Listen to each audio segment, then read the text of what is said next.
হরে কৃষ্ণ, রাধে রাধে। তো কাল আমার জন্মদিন ছিল। কালকে তোমার বাড়িতে হই হুল্লোড় চলছিল, আমার বাড়ির ফ্যামিলির নিয়ে সবাই মিলে করেছিলাম। তো জন্মদিনে স্পেশাল যেটা হয় কেক, আমার বড় ছেলে সব পুরো দায়িত্ব নিয়ে ব্যবস্থাটা করেছিল। কেক আনা থেকে শুরু করে বড় ছেলে বৌমা ওরাই সব দায়িত্ব নিয়ে করেছিল। স্বর্ণকা শুধু গিফটটা দিয়েছে।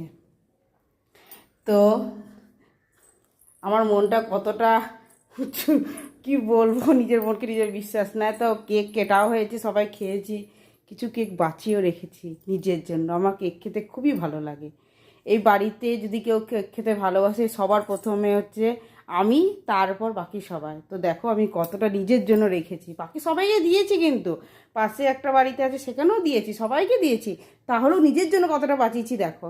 দেখো ফ্রিজ খুলছি, আর এই দেখো নিজের জন্য আমি এতটা কেক রেখে